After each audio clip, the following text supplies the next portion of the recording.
load up. We are over here at the land. Just brung Simple Man's 365 that we done.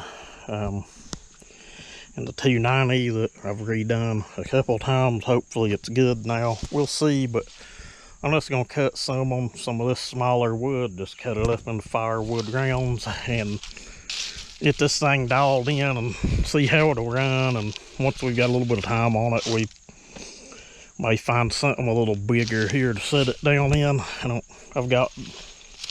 They're both running brand new Farmer Tech. They're 3/8 50 gauge 72 driver right out of the box. Chisel bit, a pretty aggressive chain right out of the box, but just give you an idea of how this thing's gonna cut and put some time on it and see if we need to do anything else with it.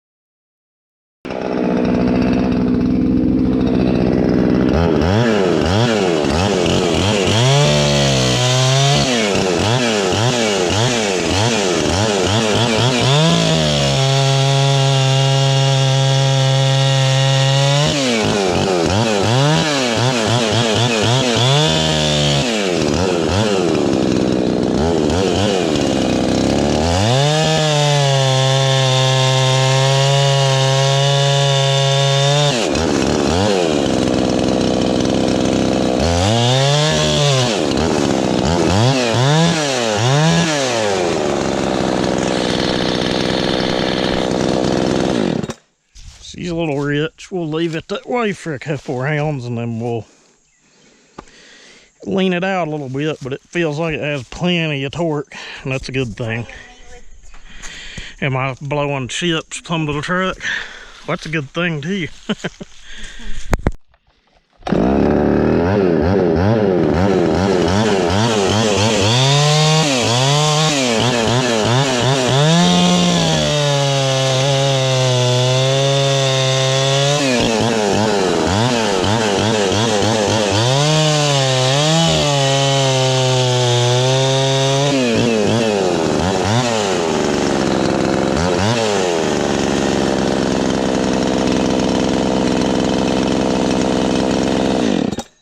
Too bad.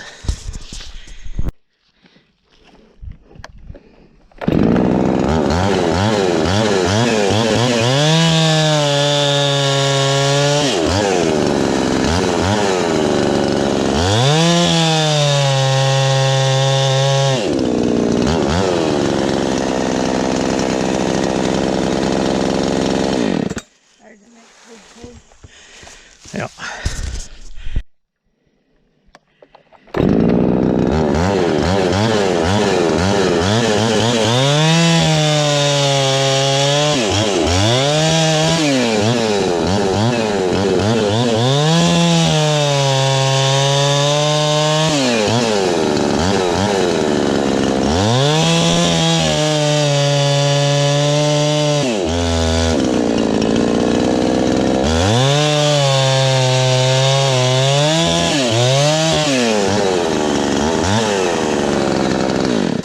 I'm not for sure that thing's getting full throttle. I'll have to check it out. Well, we got some issues with the cable. I'm assuming it's about out down here. I'm just gonna keep running it and put some time on it, but I don't really have anything here to pull it apart and check it out, but that's why we bring them and field test them, guys. For further inspection, I guess I just didn't get it inserted here into the bracket all the way the other night. Was just kind of excited to hear it running, I guess, and didn't notice. So it'll be an easy fix, as it does look like it's still in down here, which is a good thing, because it's kind of a pet peeve to me on these saws, is this whole mechanism. I'm just not a fan of it, but we'll get that fixed and should be able to hear how this thing will really turn up and run. We good to go.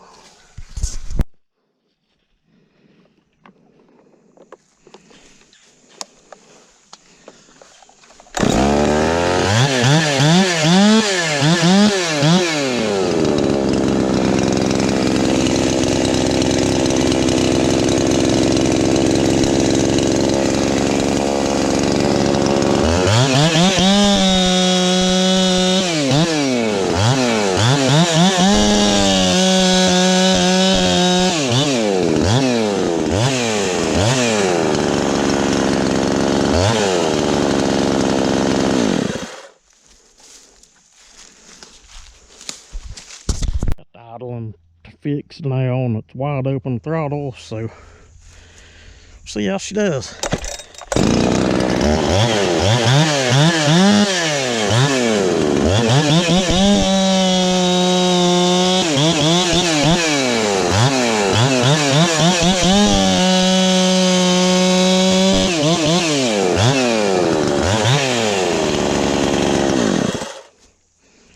Wow, it's one strong ass saw.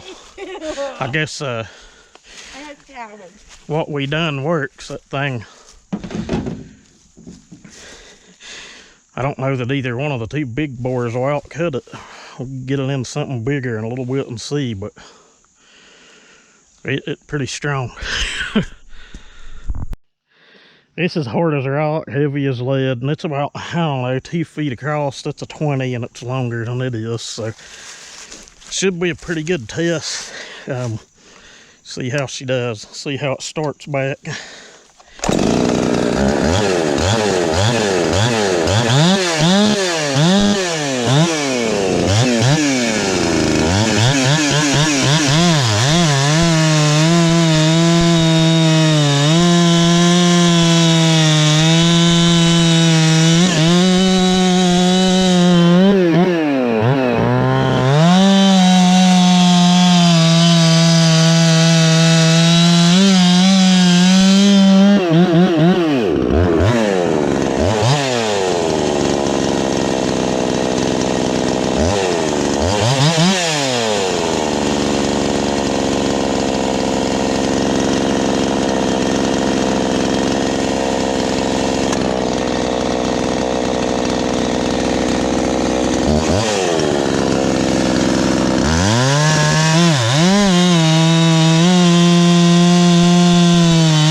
See if I can back the idling down a little more on it.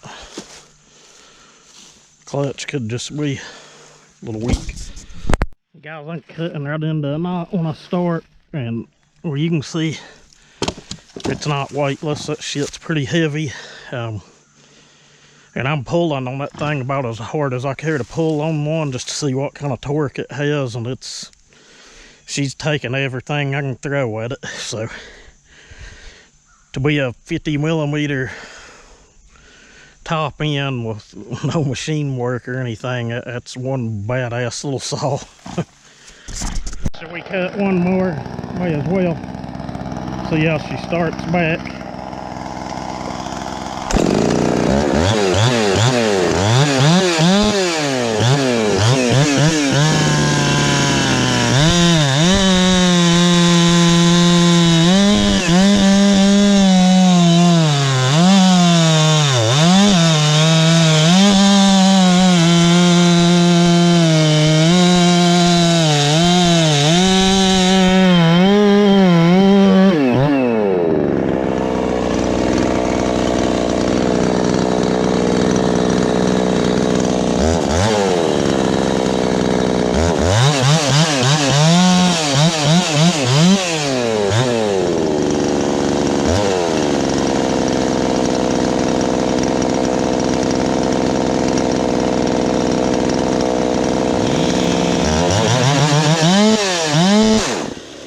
Blowed up.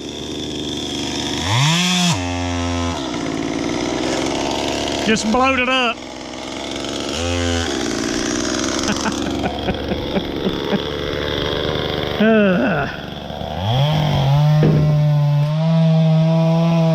I'm not sure what gave out. I don't think the saw just gave up the ghost, but something in the starter mechanism let go, and she bit at us. But I'm gonna see if I got some Allen wrenches in the truck. Nope. I think there is a small set in that. No, these are flathead, all but one of them. and see what happened. We've got another solder gun. It kind of sounded like the spring gave away and just kind of locked everything up, but that's why we bring them and test them, you know. Wouldn't have wanted him to have it out, you know, working on the farm and it fly apart, but that's one badass saw to be 50 millimeters.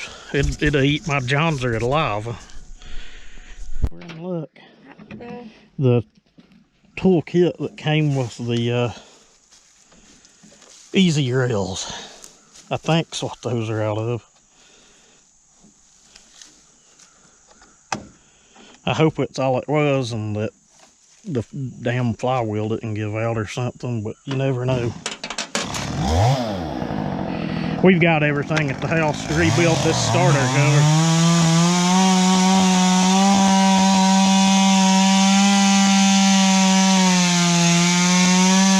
Pinkie Pie's a little fat up top, but we'll run the 290 a little bit, see where it's at. But I really like this saw. I don't think it has the bottom end grunt of the big bore saws. I don't know. That last one we built, I really haven't ran it enough to know. But I think he wanted to put a 32 on this, maybe a 28, I don't remember, but I wouldn't see a problem running either bar on it. I'm leaning on it pretty hard. She just hung up to 192.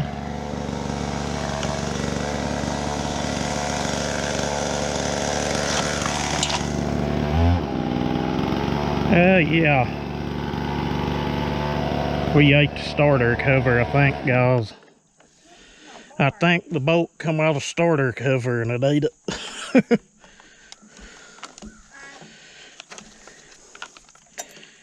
Said it ate the starter rope. I've never seen that. You know, that's a good thing. And it ate our wiring too. That's a bad thing. Now I gotta make a wiring harness.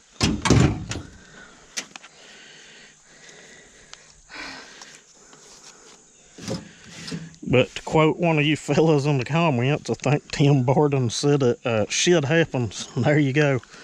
So while we bring them to the woods and try them out, looks like the knot may have gave out. Yep, the knot's gone on the end of it here, and shit happens. Shit happens. It ain't the starter rope. But you know what? That's an easy fix.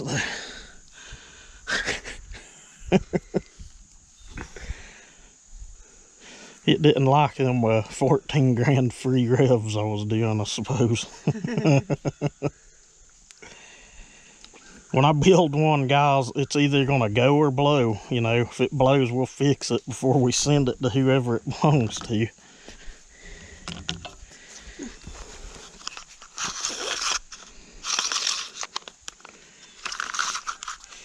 I've honestly never seen that happen, as many saws as I've built.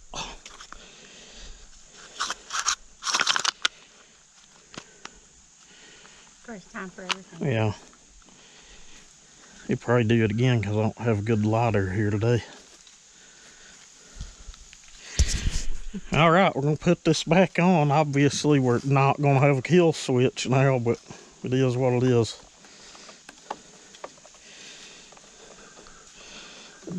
Make sure wire's in its groove. Yeah, I've never seen that happen. Whatever. It may do it again.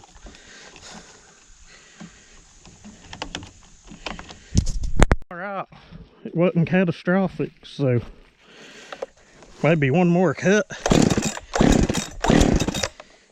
We may be flooded.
springs in it rather.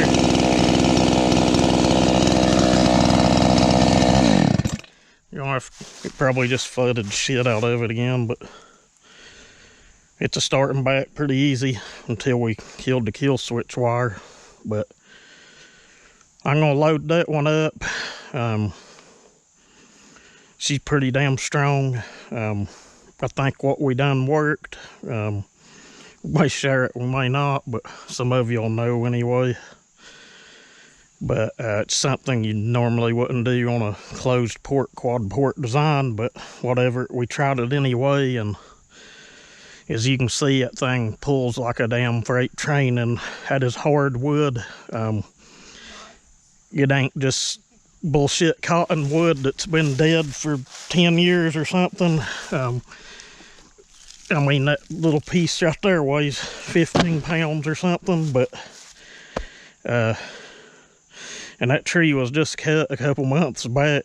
So yeah, I'm gonna get the 290 out and run it in some of this stuff and make sure it's good and sound, because I want to kind of pull it back down and paint it because it looks like shit.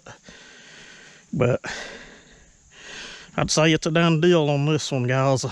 Got a few little tweaks to make on it, and hell, we'll get her back on her way to Florida about the end of the week or so.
cc's.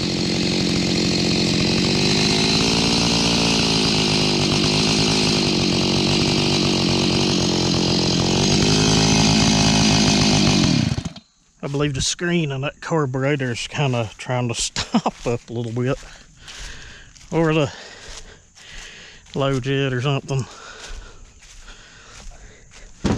ain't too bad, just needs some run time and a little tweaking. A lot damn more power than a stock one. And what I done, I went back in, I put OEM cylinder back in it. I'd said that already, and piston. Squish on the other one, the aftermarket one, was probably like 100 thousandths. I don't know, it was just a bad piece, I guess. Piston was probably 20 thousandths shorter than the OEM one, and you know, I had it down that far. I was like, well, we'll just go ahead and stick the OEM jug back in it. The only thing I really done to this was took that lip out of the intake port. I've shown that on others of these. Blended everything in, put a nice finish on the intake port with cartridge rolls, how we do it. Didn't touch transfers. That's gonna sound weird to some of you guys, but the design on these, there's not really much you can do with them, and I was aggravated by the time I went back into it a couple of times. I just left them alone, but we went to the exhaust port, probably took a couple millimeters out of it on the sides, left the roof of it alone, cleaned it up, laid a good polish on it, and left the muffler model on because I wanted back pressure. Basically, I just cut a hole in the floor of that existing baffle to where it would have to go down and feed and kind of have a scavenging effect, I guess. And opened up the existing 2 holes that's there in front of the muffler. Seems to work all right, but that is an aftermarket car. But the OEM one, I just couldn't get it right. But I do have another one we may put an ultrasonic cleaner and put a kit in. I think sometimes the needle valve area and the things just kind of get corroded, and there's just not anything you can do with them. But that's the same aftermarket carb that I had on the other one that was acting up. But tie into this one tunes pretty good. It just wants to kind of, I don't know, like something clogs up in it and it goes to kind of get a little lean. It's not an air leak because it's done it on 2 different saws, but yeah, I'm pretty pleased with it. Few more little tweaks and she'll be good to go, but I think we're about to pack up and get out of here. I may cut a little more small stuff with this, and you know, if I do, we'll video it. Alright guys, I'm gonna call that a wrap. I don't know that I got it on video, but I took the 290 and cut all the way down this. Fit down pretty good, really. It was buried in a knot back here. The tip of the bar just barely made it through, but good test for it. Should be good and broke in now. The low jet's a little funky on that. It's not an air leak because it will go back rich after it's set a little bit. I'm assuming maybe the screen in it. There was a bunch of shit in the tank of this thing. I've washed it out a bunch of times, but I've not pulled the diaphragm back out of this carburetor since I put it on it to make sure nothing was in that screen. It's probably all it is. It doesn't take much, which you guys know that, but anyway, it's probably a wrap on this one, minus just a little bit of tuning. And one day when I'm bored, I'm probably gonna pull the handlebar back off of it and do the white and then mask everything off and do the orange on it. But anyway, I'll try to put you guys a little video together, but you know, as always, you guys stay safe and have a good one.